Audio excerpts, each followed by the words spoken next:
Hi, this is Mount Giannone, and here's my let's look at previews video. This is for the previews book that came out in November, so that means these books should be hitting the shelf sometime January 2013. Now, to start off with, there are some Hellboy books that look pretty decent in Dark Horse, but I think it's one of those things that you're either liking and reading Hellboy or you're not. So I'm not even going to mention those or go into detail. Now, with DC is in a similar situation where they're in these big story arcs right now, and you're either going to love it or you're going to hate it. And for me, Death of the Family is a fantastic storyline. So I didn't really throw a bunch of the Death of the Family in here because by January, if you haven't started buying it, you're a little late. But I will give DC a lot of credit in that some of these covers are fantastic. Now, you also have the Rise of the Green Lanterns, and that's already in full swing. But Justice League is not to be left out, and they're now doing the Throne of Atlantis. Now, I'm going to get it. It's going to be your big battle book. It's going to be looking at Aquaman the way you've always dreamed he would probably be fighting, especially when you had like this picture here with blood in the ocean, and it just looks like it's going to be good. So, this is one to definitely watch out for. If you're a New Gods fan, there's the Wonder Woman. Watch for that one. Now, the only reason why I included the Earth 2 book is because I really, really love the character designs for these two characters. That's fantastic. And for Red Lanterns, I'm including this because I wanted to make a point. It's how many more armies can they raise? You have all these rings, all these different colors. You have the Manhunters, and it's quite obvious that Atrocious has, somehow got the Manhunter robots on his side. But it's when you read this thing, it's just like every single time it's so and so raises a new army, so and so brings a new army in, another colored army comes in, and I'm like, oh my god, it's like you're just repeating the same story over and over again, and I'm really glad I'm not buying this nonsense. I know there's some potentially good things going on in here, but I'm just so burned out with it. Now, also, I included Threshold if you were a Green Lantern fan. I would hate to see you miss out on this. Now, it looks like it's a bunch of short story books, and you have the Orange Lanterns in here, and it is written by Keith Giffen, and Keith Giffen is a really good writer, so this is definitely one you might want to keep your eyes out on. And then we get Eclipso in 27. And when I first saw the Superman statue, I just kind of brushed it off. And then I looked at it again, and I said, you know what? Somebody's watching some Dragon Ball Z, and they watched the dance between Kid Trunks and Goten. And when they do that little fusion, and then they turn into Goten Trunks. That's what this reminds me of. Especially, you just take out the bottom, and that's the pose. Alright, let's take a look at Marvel. I just kept it in this book because there's so many of these things that are coming out.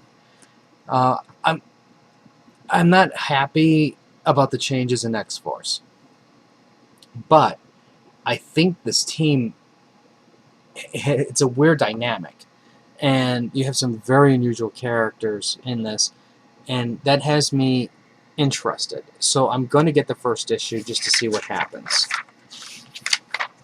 Now, we also have the new Avengers. Now, this is another one that I think could potentially be really good because it's basically going to be the Illuminati and a superhero team. The one thing that really struck me as odd was Namor's in it, and I don't know how he's going to quite fit in that. Obviously, Superior Spider-Man. This is going to be the title that everybody is going to be keeping their eyes out on, and they're going to want to know who Spider-Man is. I guarantee you there's already people who have their rage, hate, troll email already written. It's in their draft folder, and they're just waiting for this thing to come out so they can hit send. Personally, I don't know if I'm excited about it, If it was anybody else writing it, I'd be worried. But since this is Slott starting it and Slott continuing it, I have faith that he has a vision. And no matter how horribly he just destroys the Spider-Man character, we all should remember when Spider-Man 2 comes out, the relaunched second movie, everything will be back to normal again. He will be Peter Parker, and the universe of Spider-Man will be back the same. So don't worry. Savage Wolverine, I look at it as, how can you not get this? This is for all the people who wanted Wolverine, berserker claws slashing things. He's in the Savage Land, and it's Cho. So you know what that means. It's going to mean really hot women with assets that can help them live in the jungle, fighting dinosaurs. Young Avengers, I don't know. This is a toss-up. I like the old Young Avengers. I don't know how this thing is going to work at all. I think it's interesting that they're throwing in Kid Loki, but I'm worried. I'll probably get the first issue just to see what it is like, and it's going to be on a issue-by-issue basis if I can continue it. Morbius. I don't think this is going to last, but I have this feeling that my comic shop is going to sell out of the first issue. They're going to sell out of the second issue, and they're going to sell out of the third issue, because by then they would have finally been able to cut up with the real, changing their numbers, so 4 will be in stock. And if I don't pre-order it, then I'm going to miss it. And if I miss it, this is when this is going to be the greatest thing since Hawkeye. And so what I'm going to do is I'm going to curse Morbius, and I'm going to pre-order it. I'll put it in my box. This way, we don't have to worry about Morbius lasting more than 6 issues. We already know about Uncanny, the all-new, Avengers, Cable. Let's see, I don't think there's really that much more that's going on that was new. Just those big titles there. Oh, I remember what I want to talk about now. Age of Ultron. Now, I'm sure you guys already have seen the news that Age of Ultron is coming out next year. And half of it is illustrated by Hitch, and they have other people doing the remainder. Now, Marvel has come out publicly and said it's all part of the plan. There's a reason for the art change. And personally, I think the reason for the art change is it would have taken another year for Hitch to finish the book. So they can't, well, it probably would have taken them 2 years, to be honest. And they don't want to fall that much farther behind, since Ultron now, the War of Ultron thing, is supposed to take place in Marvel Now. Continuity. So I think that's why they got the other artists, and that's why they figure out a way to make it, a story change as to why that happened. Now, I have some problems with it. And now, I don't mind that they're doing the Ultron War. I've been kind of looking forward to it. I don't mind how they're doing a selective crossover. Meaning they're going to have special issues designed like the point ones. So this way, if you want to get the fluff, you can get the fluff. If you don't want the fluff, you don't worry about it. But what I do have a problem with is how they're basing it in continuity, and they're going to destroy a lot of... There's going to be just massive destruction. And because if you really think about it, you had Silent Invasion, or Secret Invasion, and you had Fear itself, and then now you're going to have, AVX caused massive destruction, and now you have Ultron War. How many times is the city of New York going to be rebuilt to be exactly the same as we left it? Now, I think that's getting kind of ridiculous here. Now, I was thinking about it. Okay, I can understand, if Batman's Gotham got completely wiped. They're going to rebuild it the way it was because it's tradition. And you're going to have, let's say, Metropolis. It's going to be rebuilt, but it's going to be rebuilt sci-fi-like. It's going to have like more tech into it because of Lex. There's no way Lex would allow the Metropolis to be rebuilt without any of his influence involved. So that got me thinking. Every time Manhattan gets wiped and New York gets wiped, how come there isn't a tech upgrade to the city like with Tony or Reed? How come those guys only encourage the rebuilding to be exactly the same and never improve on it? I don't understand that.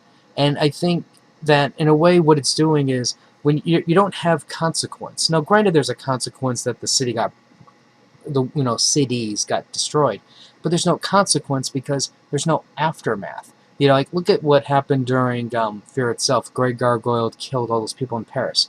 What really happened? Nothing. There's no serious consequence. You don't see what happened to the Grey Gargoyle after the murder of all those people. And again, it's like, if the thing is if they're in an area that gets bombed repeatedly, they get post-traumatic syndrome. The citizens of New York don't have that, and then they get blasted every single day, or realistically every month, and then once every year by something big. And I think that part of it is they're cheapening the event by not showing aftermath. Now, I know Marvel's tooting their horn. Oh, somebody's going to die, somebody's going to die. Who cares? It's a selling point. It's a token character that's going to be sacrificed, and maybe they come back, maybe they don't. If there's a movie involved, we know eventually they're going to be back. But to me, it seems like they're not ready to sell the story, the War of Ultron. What they're doing is they're selling you the fact everything is going to get destroyed. There's going to be death, lasting consequences, but don't worry, everything's going to look the same, and there might be a change or two, And I think they're missing an opportunity with this thing. They're missing an opportunity to enhance their stories. They're making an opportunity to change things. And they keep, I guess you can say, Marginoni, that, wasn't that enough that they brought the mutants back? Well, it is, but what they did was, by bringing back the mutants, they reset the storytelling back to that point. Because when the mutants came back, then it's a mad dash to get mutants. And we've already seen this story before. Now, while it's logical that, yes, there would be different mutant organizations looking for any brand new mutant, but it's over and done. I want to see something new. And maybe bringing back all the mutants suddenly like that maybe wasn't the right decision. Bringing them back was probably the right decision, but the way they were brought back might have been, it's just like status quo. Everything's reset. All the stories that happen in between don't matter. I mean, technically, Cyclops' turn to the dark side doesn't matter now, because everything is reset back to the way it was. And now Cyclops can just say, see, I told you I was right. And technically he was right. Now, I know that Marvel was saying that there's going to be lasting changes. So I had an idea for a change. Because they said there's no way you're going to guess this ending. So let's throw out some possible endings here. Ending number one. They actually do leave the cities destroyed, and we see superheroes in an Days of Future Present, Age of Apocalypse setting. That would be shocking, and I don't think nobody would guess that. 2, Marvel Man appears, and I've seen that pop up a couple times, so I'm only just throwing that out there. So that's not my original idea. And when Marvel Man appears, he'll save the day, because he's Superman, type. 3, mentioning Superman, the War of Ultron opens a dimensional rift, and we get Superman and the Justice League, and we get to see a Marvel DC proper crossover, fighting Ultron. I would never guess that. 4, Ultron joins the Avengers. The Wasp marries Ultron to stop the war because Ultron's got daddy issues. And the Wasp and Ultron have all Wasp babies, robot Wasp babies, and they form a superhero team. And there's going to be one that's evil, the Dark Child, that nobody can trust, but he's misunderstood, but he's evil. And yeah, I think those are my ideas that I had. That I think the War of Ultrons could end, and nobody would guess. So if you guys have an idea, I would like to see what your idea is, see how crazy it is, because it's got to be a crazy ending if we can't guess it, because I know it's not going to be. Everything is rebuilt. Ultron is defeated. A token character is dead. Maybe Hank Pym dies this time to save everybody, and a statue is erected, and the Wasp is caught celebrating by the Inquirer with getting tag teamed by Iron Man, Captain America, and Thor. That could possibly be an ending too. Anyways, that's my review or quick overview of whatchamacallit, Marvel previews. Watch out for a new Wolverine series coming out, and if you have any other comments or questions, let me know. Rate the video up or down, let me know what you think. I will probably be buying Deadpool Kill Illustrated, at least the first issue. And until next time.